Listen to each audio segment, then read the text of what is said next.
कलयुग में राम कथा अमृत के समान है। अगर आप मानसिक रूप से तनिक भी परेशान हैं तो रामायण अवश्य पढ़ें। अब रामायण पढ़ने या समझने के लिए आपको बैठना पड़ेगा, पन्ने पलटने पड़ेंगे। चश्मा कहाँ है, लाइट किधर है, आसन लगाओ, जैसे तमाम प्रक्रियाओं से गुजरना पड़ेगा। तब जाकर आप इस दौड़ती भागती ज़िंदगी में मुक्ति के मार्ग भगवान श्री राम के जीवन चरित्र को पढ़ेंगे, समझेंगे। लेकिन एक दूसरी विधि भी है। अगर आप इस चैनल को सब्सक्राइब करें तो पूरी राम कहानी आप कभी भी, कहीं भी, बिना चश्मे, बिना लाइट के सुन सकते हैं, बिना आसन लगाए, आराम से, जब मन जितना उतना सुन सकते हैं। तो चलिए शुरू करते हैं।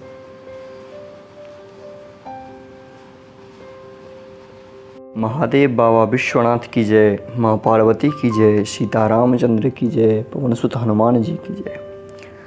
पिछले भाग में आपने सुना कि भगवान विश्वनाथ जी पार्वती जी से बताते हैं कि गरुड़ जी कैसे काकभूषुंडी जी के पास गए। उसके बाद काकभूषुंडी जी और गरुड़ जी के बीच में बातचीत अभी चल रही है। वही बातचीत को अब आगे बढ़ाते हैं। तो आइए शुरू करते हैं। श्री रामचंद्र जी मेरे साथ फिर वही लड़कपन करने लगे। मैं करोड़ों प्रकार से मन को समझाता था पर वह शांति नहीं पाता था। यह बाल चरित्र देखकर और उस प्रभु का स्मरण कर मैं शरीर की शुद्ध भूल गया। हे अंतर्जनों के रक्षक, रक्षा कीजिए, रक्षा कीजिए पुकारता हुआ पृथ्वी पर गिर पड़ा। मुख से बात न निकलती थी। तदंतर प्रभु ने मुझे प्रेम विह्वल देखकर अपनी माया की प्रभुता प्रभाव को रोक लिया। प्रभु ने अपना कर कमल मेरे सिर पर रख दिया। दीन दयालु मेरे संपूर्ण दुख हर लिया। सेवकों को सुख देने वाले कृपा के समूह श्री रामचंद्र जी मुझे मोह से सर्वथा रहित कर दिया। उनकी पहले वाली प्रभुता को विचार करके याद कर करके मैंने बड़ा भारी हर्ष हुआ। मुझे प्रभु की भक्त वत्सलता देखकर मेरे हृदय में बहुत ही प्रेम उत्पन्न हुआ। फिर मैंने नेत्रों में जल भरकर पुलकित होकर और हाथ जोड़कर बहुत प्रकार से विनती की। मेरी प्रेम युक्त वाणी सुनकर और अपने दासों को दीन देखकर राम निवास श्री रामचंद्र जी सुखदायक गंभीर और कोमल वचन बोले कि हे काकभूषुंडी, तुम मुझे अत्यंत प्रसन्न जानकर वर मांग। अनिमा आदि अष्ट सिद्धियाँ, दूसरी रिद्धियाँ, सब संपूर्ण सुखों की खान, मोक्ष, ज्ञान, विवेक, वैराग्य, विज्ञान और अनेकों गुण जो जगत में मुनियों के लिए भी दुर्लभ हैं, ये सब मैं आज तुझको दे दूंगा, इसमें संदेह नहीं। जो तेरे मन भावे सो मांग ले आज। प्रभु के वचन सुनकर मैं बहुत प्रेम में भर गया। तब मन में अनुमान करके लगा कि प्रभु ने सब सुख को देने की बात कही है। यह सब तो सत्य है, पर अपनी भक्ति देने की बात नहीं कही की। भक्ति से रहित सब मनुष्य, सब गुण और सब सुख वैसे ही फीके हैं जैसे नमक के बिना बहुत प्रकार के भोजन पदार्थ। भोजन से रहित सुख किस काम के। हे पक्षीराज, ऐसा विचार कर मैं बोला कि हे प्रभु, यदि आप प्रसन्न होकर मुझे वर देते हैं तो मुझे कृपा और स्नेह करते हैं तो हे स्वामी, मैं आपका मन भाया वर मांगता हूँ। मैं अपना मन भाया वर मांगता हूँ। आप उदार हैं तो हृदय के भीतर के जानने वाले हैं। आपकी जिस अविरल, प्रगाढ़ और विशुद्ध भक्ति को श्रुति और पुराण गाते हैं, जिसे योगेश्वर मुनि खोजते हैं और प्रभु की कृपा से कोई विरला ही जिसे पाता है। हे भक्तों के कल्प वृक्ष, हे शरणागत के हितकारी, हे कृपा सागर, हे सुखधाम श्री राम जी, दया करके मुझे अपनी वो भक्ति दे दीजिए। एवं मस्तु, ऐसा ही हो कहकर रघुवंश के स्वामी परम सुख देने वाले वचन बोले कि हे काक सुन, तू स्वभाव से ही बुद्धिमान है, ऐसा वरदान कैसे न मांगता। तूने सब सुखों की खान भक्ति मांग ली है। जगत में तेरे समान बड़भागी कोई नहीं है। वे मुनि जो जप और योग की अग्नि से शरीर जलाते रहते हैं, करोड़ों यत्न करके भी जिसको नहीं पाते, वह भक्ति तूने मांगी। तेरी चतुरता देखकर मैं रिझ गया। तू चतुरता मुझे बहुत यह चतुरता मुझे बहुत अच्छी लगी। हे पक्षी, तो सुन, मेरी कृपा से अब समस्त शुभ गुण तेरे हृदय में बसेंगे। भक्ति, ज्ञान, वैराग्य, ज्ञान, विज्ञान, योग, मेरी लीलाएं और उनके रहस्य तथा विभाग, इन सब के भेद को तू मेरी कृपा से जान जाएगा। तुझे साधन का कष्ट नहीं होगा। माया से उत्पन्न सब भ्रम अब तुझको नहीं व्यापेंगे। मुझे अनादि अजन्मा अगुण प्रकृति के गुणों से रहित और गुणों की खान ब्रह्म जानना। हे काक, सुन, मुझे भक्त निरंतर प्रिय है। ऐसा विचार कर शरीर, वचन और मन से मेरे चरणों में अटल प्रेम करना। अब मेरी सत्य सुगम वेदादि द्वारा वर्णित परम निर्मल वाणी सुन। मैं तुझको यह निज सिद्धांत सुनाता हूँ। सुनकर मन में धारण कर और तब तज कर मेरा भजन कर। यह सब संसार मेरी माया से उत्पन्न है। अनेकों प्रकार के चराचर जीव हैं। वे सभी मुझे प्रिय हैं, क्योंकि सभी मेरे उत्पन्न किए हुए हैं। मनुष्य मुझको सबसे अच्छा लगता है। उन मनुष्यों में भी द्विज में भी वेदों को कंठ में धारण करने वाले, उनमें भी वेदोक्त धर्म पर चलने वाले, उनमें भी विरक्त वैराग्यवान मुझे प्रिय है। वैराग्यवान फिर ज्ञानी, और ज्ञानियों से भी अत्यंत प्रिय विज्ञानी है। विज्ञानियों से भी प्रिय मुझे अपना दास है। यह मेरी गति आश्रय है, कोई दूसरी आशा नहीं है। मैं तुझे बार बार सत्य कहता हूँ कि मुझे अपने सेवक का समान प्रिय कोई नहीं है।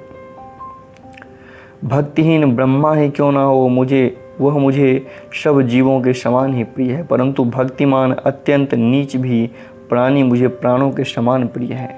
यह मेरी घोषणा है। पवित्र, सुशील और सुंदर बुद्धि वाला सेवक बता किसको प्यारा नहीं लगता। वेद और पुराण ऐसी नीति कहते हैं। हे काक, सावधान होकर सुन।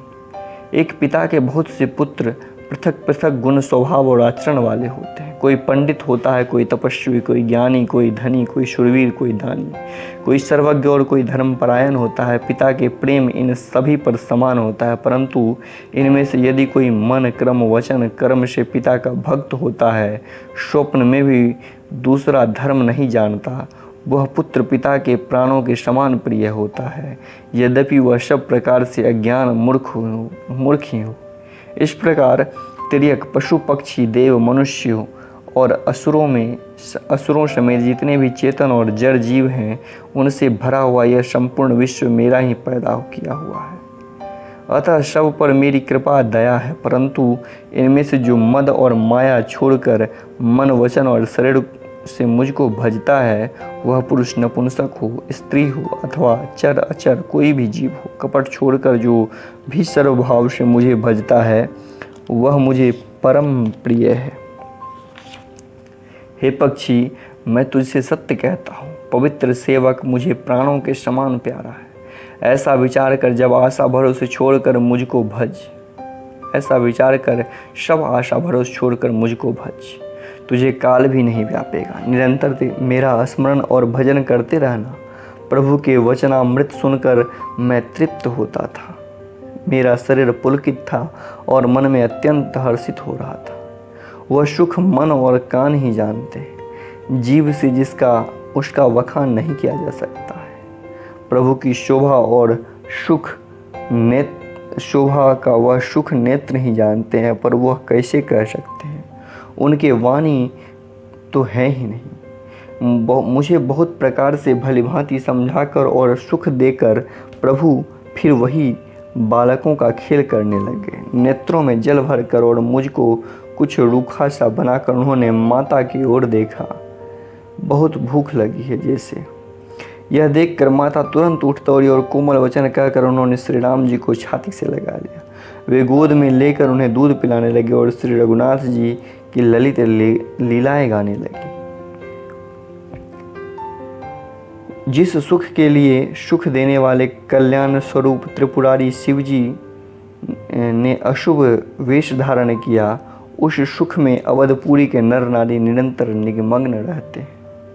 उस सुख का लवलेश मात्र जिन्होंने एक बार स्वप्न में भी प्राप्त कर लिया। हे पक्षीराज, वे सुंदर बुद्धि वाले सज्जन पुरुष उसके सामने बहु ब्रह्म सुख को भी नहीं गिनते। मैं और कुछ समय तक अवधपुरी में रहा और मैंने श्री राम जी की रसीली बाल लीलाएँ देखी। श्री राम जी की कृपा से मैंने भक्ति का वरदान पाया। तदंतर प्रभु के चरणों की वंदना करके मैं अपने आश्रम को लौट आया। इस प्रकार जब से श्री रघुनाथ जी मुझको अपनाया तब से मुझे माया कभी नहीं व्यापी। श्री हरि की माया ने मुझे जैसे नाच नचाया वह सब गुप्त चरित्र मैंने कहा।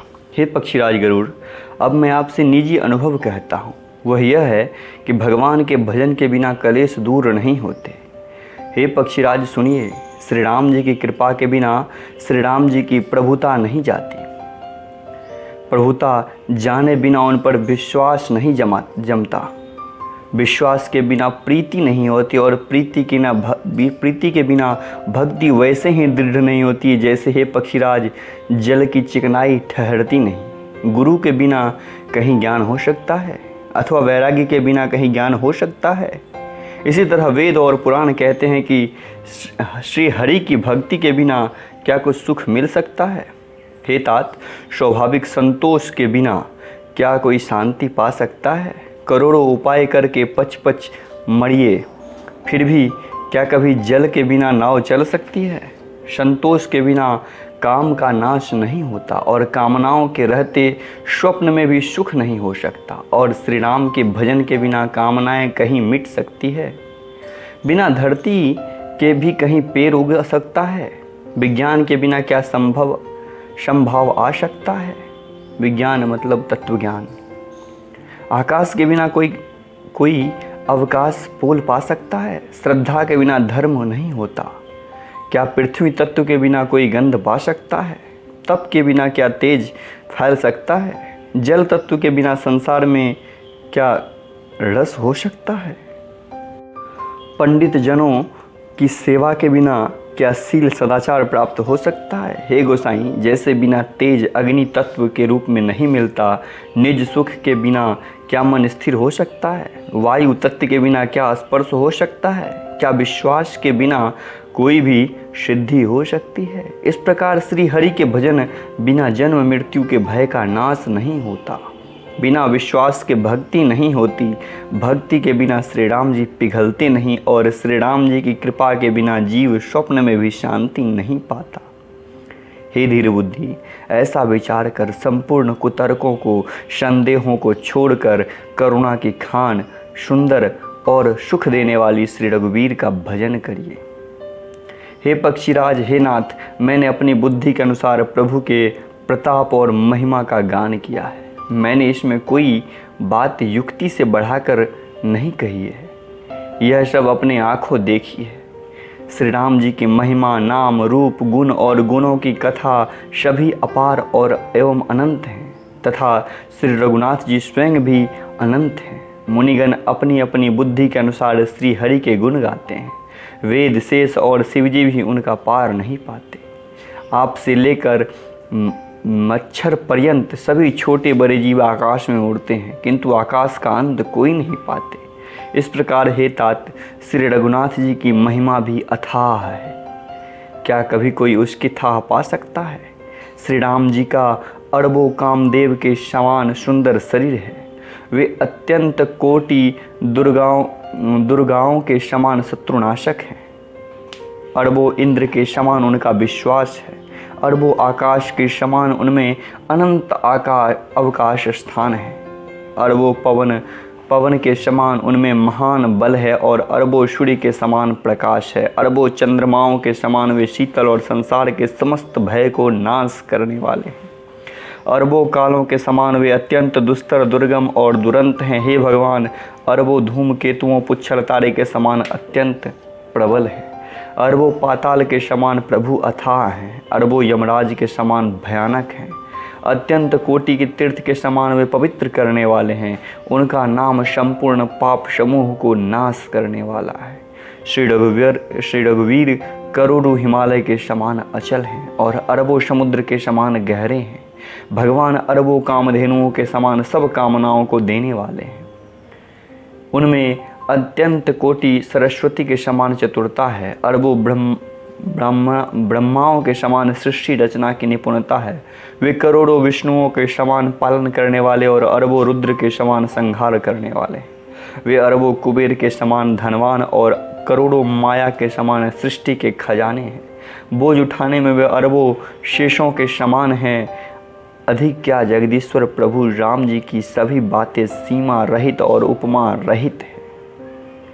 श्री राम जी उपमा रहित हैं, उनकी कोई दूसरी उपमा है ही नहीं। श्री राम के समान श्री राम ही हैं, ऐसा वेद कहते हैं। जैसे अरबों जुगनुओं के समान कहने से सूर्य अत्यंत लघुता को प्राप्त होता है, प्रशंसा को नहीं वरम अत्यंत लघुता को प्राप्त होता है, सूर्य की निंदा ही होती है। इसी प्रकार अपनी अपनी बुद्धि के विकास के अनुसार मुनीश्वर श्री हरि का वर्णन करते हैं, किंतु प्रभु भक्तों के भाव मात्र को ग्रहण करने वाले और अत्यंत कृपालु हैं। वे उस वर्णन को प्रेम सहित सुनकर सुख मानते हैं। श्री राम जी अपार गुणों के समुद्र हैं, क्या उनकी कोई थाह पा सकता है। संतों से मैंने जैसा कुछ सुना था वही आपको सुनाया। सुख के भंडार, करुणा के धाम भगवान भाव के वश हैं। ममता, मद और मान को छोड़कर सदा श्री जानकी नाथ जी का भजन करना चाहिए। भुजंडी जी के सुंदर वचन सुनकर पक्षीराज ने हर्षित होकर अपने पंखों को फुला लिए। उनके नेत्रों में प्रेमानंद के आंसुओं का जल आ गया और मन अत्यंत हर्षित हो गया। उन्होंने श्री रघुनाथ जी का प्रताप हृदय में धारण किया। वे अपने पिछले मोह को समझकर पछताने लगे कि मैंने अनादि ब्रह्म को मनुष्य करके माना। गरुड़ जी ने बार बार काकभूषुंडी जी के चरणों में सिर नवाया और उन्हें श्री राम जी के ही समान जानकर प्रेम बढ़ाया। गुरु के बिना कोई भवसागर नहीं तर सकता, जैसे वह ब्रह्मा जी और शंकर जी के समान क्यों न हो। गरुड़ जी ने कहा, हे तात, मुझे संदेह रूपी सर्प ने डस लिया था और सांप के डसने से जैसे विष चढ़ने की लहरें आती है, वैसे ही बहुत सी कुतर्क रूपी दुख देने वाली लहरें आ रही थी। आपके स्वरूपी गरुड़ी सांप को विष उतारने वाला के द्वारा भक्तों को सुख देने वाला श्री रघुनाथ जी ने मुझे जिला लिया। आपकी कृपा से मेरा मोह नाश हो गया और मैंने श्री राम जी का अनुपम रहस्य जाना। उनकी बहुत प्रकार से प्रशंसा करके सिर नवाकर और हाथ जोड़कर फिर गरुड़ जी प्रेम पूर्वक विनम्र और कोमल वचन बोले, हे प्रभु, हे स्वामी, मैं आपके अविवेक के कारण आपसे पूछता हूँ, हे कृपा के समुद्र, मुझे अपना निज दास जानकर आदरपूर्वक मेरे प्रश्नों का उत्तर कहिए। आप सब कुछ जानने वाले हैं, तत्व के ज्ञाता हैं, अंधकार से परे, उत्तम बुद्धियों से युक्त, सुशील सरल आचरण वाले, ज्ञान वैराग्य और विज्ञान के धाम और श्री रघुनाथ जी के प्रिय दास हैं। आपने यह काक शरीर किस कारण से पाया है। हे तात, यह समझाकर मुझे कहिए। हे स्वामी, हे आकाशगामी, यह सुंदर रामचरितमानस आपने कहाँ पाया, सो कहिए। हे नाथ, मैंने शिव जी से ऐसा सुना कि महाप्रलय में भी आपका नाश नहीं होता है और ईश्वर शिव जी कभी मिथ्या वचन कहते नहीं। वह भी मेरे मन में संदेह है, क्योंकि हे नाथ, नाग, मनुष्य, देवता आदि चर अचर जीव तथा यह सारा जगत काल का कवलेवा है। असंख्य ब्रह्मांडों का नाश करने वाले काल सदा बड़ा ही अनिवार्य है। ऐसा वह अत्यंत भयंकर काल आपको नहीं व्यापता, इसका क्या कारण है। हे कृपालु, मुझे कहिए, यह ज्ञान का प्रभाव है या योग का बल है। हे प्रभु, आपके आश्रम में आते ही मेरा मोह और भ्रम भाग गया, इसका क्या कारण है। हे नाथ, यह सब प्रेम सहित कहिए। हे उमा, गरुड़ जी की वाणी सुनकर काकभूषुंडी जी हर्षित हुए और परम प्रेम से बोले, हे सर्पों के शत्रु, आपकी बुद्धि धन्य है। आपके प्रश्न बहुत ही प्यारे लगे। आपके प्रेम युक्त सुंदर प्रश्न सुनकर मुझे अपने बहुत जन्मों की याद आ गई।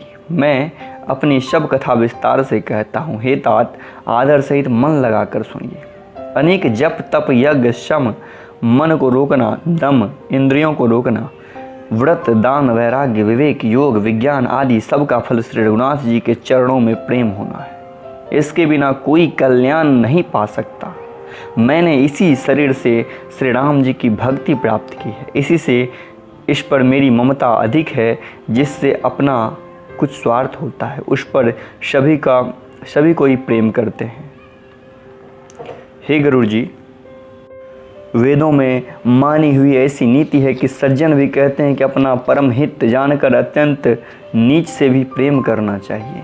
रेशम कीड़े से होता है, उसके सुंदर रेशमी वस्त्र बनते हैं, इसी से उस परम और पवित्र कीड़ों को भी सब कोई प्राणों के समान पालते हैं। जीव के लिए सच्चा स्वार्थ यही है कि मन, वचन और कर्म से श्री राम जी के चरणों में प्रेम हो। वही शरीर पवित्र और सुंदर है जिस शरीर को पाकर श्री रघुनाथ जी का भजन किया जाए।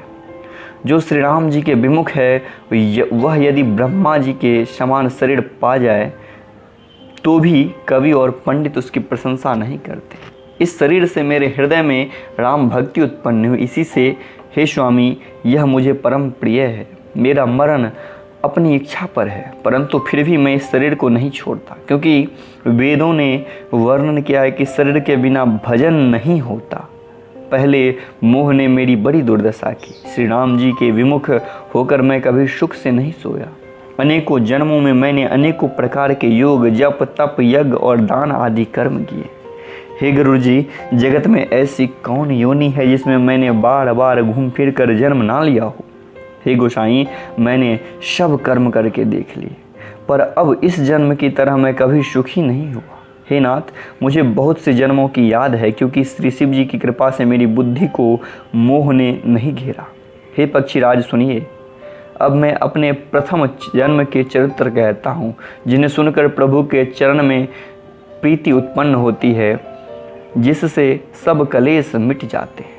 हे प्रभु, पूर्व के एक कल्प में पापों का मूल युग कलयुग था, जिसमें पुरुष और स्त्री सभी अधर्म परायण और वेद के विरोधी थे। उस कलयुग में मैंने अयोध्यापुरी में जाकर शूद्र का शरीर पाकर जन्मा। मैं मन, वचन और कर्म से शिव जी का सेवक और दूसरे देवताओं की निंदा करने वाला अभिमानी था।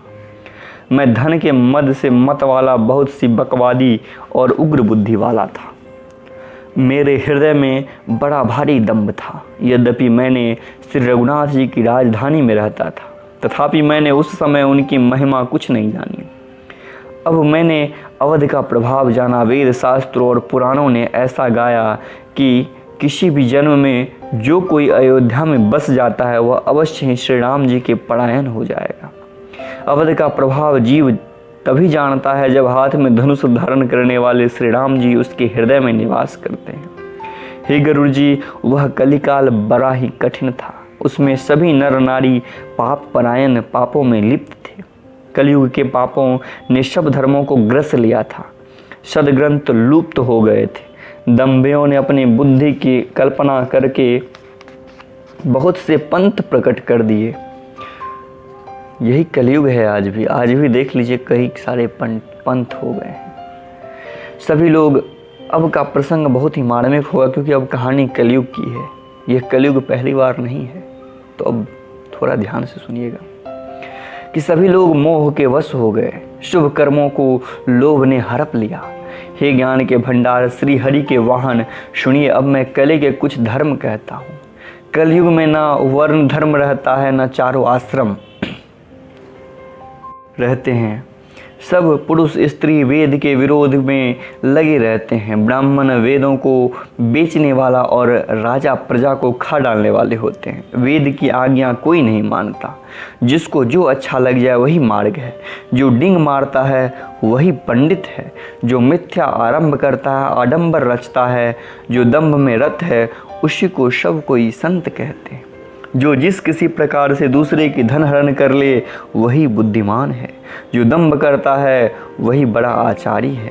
जो झूठ बोलता है और हंसी दिल लगी करना जानता है, कलयुग में वही गुणवान कहा जाता है।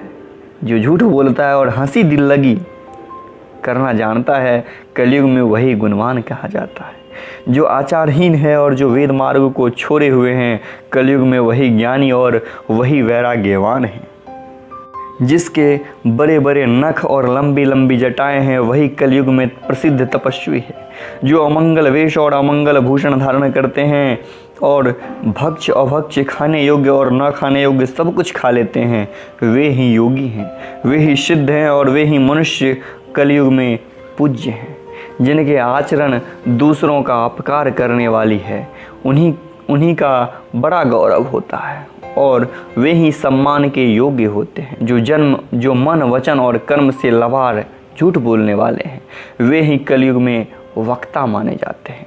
हे गोसाई, सभी मनुष्य स्त्रियों के विशेष वश में हैं और बाजीगर के बंदर की तरह उसके नचाए नाचते हैं। ब्राह्मणों को शूद्र ज्ञान उपदेश करते हैं और गले में जनेऊ डालकर कुत्सित दान लेते हैं।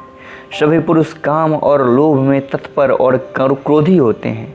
देवता, ब्राह्मण, वेद और संतों के विरोधी होते हैं। अभागिनी स्त्रियां गुण के धाम सुंदर पति को छोड़कर पर पुरुष का सेवन करती है। सुहागनी स्त्रियां तो आभूषण से रहित होती है, पर विधवा के नित्य नए श्रृंगार होते हैं। शिष्य और गुरु में बहरे और अंधे का हिसाब होता है। एक शिष्य गुरु को उपदेश सुनाता नहीं, एक गुरु देखता नहीं, उसे ज्ञान दृष्टि प्राप्त नहीं है। जो गुरु शिष्य का धन हरण करता है पर शोक नहीं हरण करता, वह घोर नरक में पड़ता है। माता पिता बालक को बुलाकर वही धर्म सिखलाते हैं जिससे पेट भरे। स्त्री पुरुष ब्रह्म ज्ञान के सिवा दूसरी बात नहीं करते। स्त्री पुरुष ब्रह्म ज्ञान के सिवा दूसरी बात नहीं करते, पर वे लोभवश कौड़ियों बहुत थोड़े लाभ के लिए ब्राह्मण और गुरु की भी हत्या कर डालते हैं। शुद्र ब्राह्मणों से विवाद करते हैं और कहते हैं कि क्या हम तुमसे कुछ कम हैं। जो ब्रह्म को जानता है वही श्रेष्ठ ब्राह्मण है। ऐसा कहकर वे उन्हें डांट कर आंख दिखलाते हैं। जो पढ़ाई स्त्री में आसक्त, कपट करने में चतुर और मोह द्रोह और ममता में लिपटे हुए हैं, वे ही मनुष्य अभेदवादी ब्रह्म और जीव को एक बताने वाले ज्ञानी। मैंने उस कलयुग का यह चरित्र देखा है। वे स्वयं तो नष्ट हुए रहते हैं, जो कहीं सन्मार्ग का प्रतिपालन करते हैं उनको भी नष्ट कर देते हैं। आपू गए अरु तिन्हों घाल ही, जो कहू शत मार्ग प्रतिपाल ही। जो तर्क करके वेद की निंदा करते हैं, वे लोग कल्प कल्प भर एक ही नरक में पड़े रहते हैं। तेली, कुम्हार, चंडाल, भील और कोल और कलवार आदि जो वर्ण में नीच हैं, स्त्री के मरने पर अथवा घर की संपत्ति नष्ट हो जाने पर सिर मुड़ाकर सन्यासी हो जाते हैं। वे अपने को ब्राह्मणों से पुजवाते हैं और अपने ही हाथों दोनों लोक नष्ट करते हैं। ब्राह्मण अपढ़, लोभी, कामी, आचारहीन, मूर्ख और नीची जाति की व्यभिचारिणी स्त्रियों के स्वामी होते हैं। शूद्र नाना प्रकार के जप तप और व्रत करते हैं और ऊंचे आसन पर व्यास गद्दी पर बैठकर पुराण कहते हैं। सब मनुष्य मनमाना आचरण करते हैं। अपार अनीति का वर्णन नहीं किया जा सकता। कलयुग में सब लोग वर्ण संकर और मर्यादा से च्युत हो गए हैं। वे पाप करते हैं और उनके फलस्वरूप दुख, भय, रोग, शोक और वियोग पाते हैं। वेद सम्मत तथा वैराग्य और ज्ञान से युक्त जो हरि भक्ति का मार्ग है, मोहवश मनुष्य उस पर नहीं चलते और अनेकों नए नए पंथ की कल्पना करते हैं। सन्यासी बहुत धन लगाकर घर सजाते हैं, उनमें वैराग्य नहीं रहा, उसे विषयों ने हर लिया। तपस्वी धनवान हो गए और गृहस्थ दरिद्र। हे तात, कलयुग की लीला कुछ कही नहीं जाती। कुलवती और सती स्त्री को पुरुष घर से निकाल देते हैं। कुलवती और सती स्त्री को पुरुष घर से निकाल देते हैं और अच्छी चाल को छोड़कर घर में दासी को ला रखते हैं। पुत्र अपने माता पिता को तभी तक मानते हैं जब तक वह स्त्री का मुंह नहीं दिखाई पड़ा। शुत माँ नहीं मातु पिता तब लो, अब लावन दीख नहीं जब लो। जब से ससुराल प्यारी लगने लगी तब से कुटुंबी शत्रु हो गए। राजा लोग पाप परायण हो गए, उनमें धर्म नहीं रहा। वे प्रजा को नित्य ही दंड देकर उसकी विडंबना दुर्दशा किया करते हैं। धनी लोग मलिन होने पर कुलीन माने जाते हैं। धनी लोग मलिन नीची जाति के होने पर भी कुलीन माने जाते हैं। द्विज का चिन्ह जनेऊ मात्र रह गया और नंगे बदन रहना तपस्वी का। जो वेदों और पुराणों को नहीं मानते, कलयुग में वे ही हरिभक्त और सच्चे संत कहलाते हैं। कवियों के तो झुंड हो गए हैं, पर दुनिया में उदार कवियों का आश्रयदाता नहीं सुनाई पड़ता। गुण में दोष लगाने वाले बहुत हैं, पर गुणी कोई भी नहीं है। कलयुग में बार बार अकाल पड़ते हैं और अन्न के बिना सब लोग दुखी होकर मरते हैं। हे पक्षीराज गरुड़ जी सुनिए, कलयुग में कपट, हठ, दंभ, द्वेष, पाखंड, मान, मोह और काम आदि अर्थात काम, क्रोध और लोभ और मद ब्रह्मांड भर में व्याप्त हो गए हैं। मनुष्य जप, तप, यज्ञ, व्रत और दान आदि धर्म तापसी भाव से करने लगे हैं। देवता इंद्र पृथ्वी पर जल नहीं बरसाते और बोया हुआ अन्न उगता नहीं। स्त्रियों के बाल ही भूषण है, उनके शरीर पर कोई आभूषण नहीं रह गया और उनको भूख बहुत लगती है अर्थात वे सदा अतृप्त रहती हैं। वे धनहीन और बहुत प्रकार की ममता होने के कारण दुखी रहती हैं। वे मूर्ख सुख चाहती हैं पर धर्म में उनका प्रेम नहीं है। बुद्धि थोड़ी है और कठोर है, उनमें कोमलता नहीं है। मनुष्य रोगों से पीड़ित है, भोग कहीं नहीं है, बिना ही कारण अभिमान और विरोध करते हैं। 10-5 वर्ष का थोड़ा सा जीवन है परंतु घमंड ऐसा मानो कल्पांत प्रलय होने पर ही उनका नाश नहीं होगा। कली काल ने मनुष्य को बेहाल अस्त व्यस्त कर डाला है। कोई बहन बेटी का विचार नहीं रखता। लोगों में न संतोष है, न विवेक, न शीतलता। जाति कुजाति सभी लोग भीख मांगने वाले हो गए। ईर्ष्या, कड़वे वचन और लालच भरपूर हो रहे हैं। समता चली गई, सब लोग वियोग और विशेष शोक से भरे पड़े हैं। वर्णाश्रम धर्म के आचरण नष्ट हो गए। इंद्रियों का दमन, दान, दया और समझदारी किसी में नहीं है। मूर्खता और दूसरों को ठगना यह बहुत अधिक बढ़ गया है। स्त्री पुरुष सभी शरीर के ही पालन पोषण में लगे रहते हैं। जो पढ़ाई निंदा करने वाला है जगत में वे ही फैले हैं। हे सर्पों के शत्रु गरुड़ जी सुनिए, कलिकाल पाप और अवगुणों का घर है किंतु कलयुग में एक गुण बड़ा है। उसमें बिना ही परिश्रम भव बंधन से छुटकारा मिल जाता है।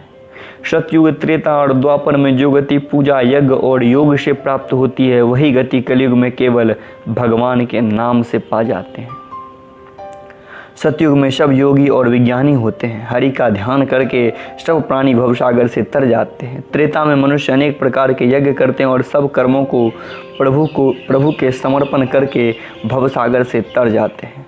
द्वापर में श्री रघुनाथ जी के चरणों की पूजा करके मनुष्य संसार से तर जाते हैं। दूसरा कोई उपाय नहीं है। और कलयुग में तो केवल हरि की गुण गाथाओं का गान करने से ही मनुष्य भवसागर को था पा जाते हैं। कलयुग में न तो योग और न यज्ञ है, न ही ज्ञान है। श्री राम जी की गुणगान ही एकमात्र आधार है। अतएव सारे भरोसे त्याग कर जो श्री राम जी को भजता है और जो प्रेम सहित उनके गुण समूहों को गाता है वही भवसागर से तर जाता है। उनमें कुछ संदेह नहीं है। नाम का प्रताप कलयुग में प्रत्यक्ष है। कलयुग एक पवित्र प्रताप है। मानसिक पुण्य तो होते ही हैं पर पाप नहीं लगते मानसिक। यदि मनुष्य विश्वास करे तो कलयुग के समान दूसरा युग नहीं है, क्योंकि इस युग में श्री राम जी के निर्मल गुण समूहों को गा गा कर मनुष्य बिना ही परिश्रम संसार से तर जाते हैं। धर्म के 4 चरण सत्य, दया, तप और दान प्रसिद्ध हैं, जिसमें कलिकाल में एक दान रूपी चरण ही प्रधान है। जिस किसी प्रकार से भी दान दिए जाने पर दान कल्याण ही करता है। इस भाग में यहीं तक रखते हैं। अगले भाग में हम कलिकाल की और महिमा को जानेंगे। महादेव बाबा विश्वनाथ की जय, माँ पार्वती की जय, सीता रामचंद्र की जय, पवन सुत हनुमान जी की जय। जय श्री राम।